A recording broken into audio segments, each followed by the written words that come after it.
માર્કેટમાં લાગેલી આગ 4 દિવસ પછી સંપૂર્ણ રીતે બુઝાઈ છે, ત્યારે આગ લાગવા અંગે તપાસ કરવામાં આવી રહી છે. જવાબદારો દ્વારા માર્કેટના સ્ટ્રક્ચરની ચકાસણી કરવામાં આવી રહી છે, તો જે પિલ્લર અને છત ખુલી ગયા છે તેની પણ તપાસ થઈ રહી છે.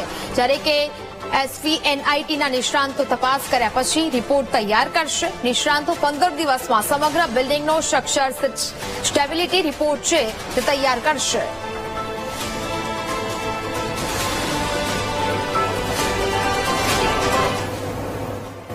એમાં મેઇન તો અમે કોન્ક્રીટનો કલર કયો છે, કઈ પ્રકારની ક્રેક પેટર્ન પડેલી છે અંદર, પછી કયા ભાગ એમાં મેઇનલી 3 પાર્ટમાં ડિવાઈડ કરવા અમે લોકો કરશું કે ભાઈ કયો ભાગ અનસેફ છે, કયો ભાગ રિપેરેબલ છે અને કયો ભાગ સેફ છે, અને એ પ્રમાણે પછી આગળ વધશું. અને રિપોર્ટ બનતા 15 દિવસ લાગશે.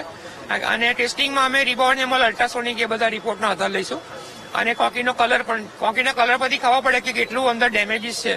1200 ડિગ્રી સેન્ટીગ્રેડે કોન્ક્રીટ આખું ડિસઇન્ટિગ્રેટ થઈ ફાટી જાય એવો અમારો અનુભવ કહે.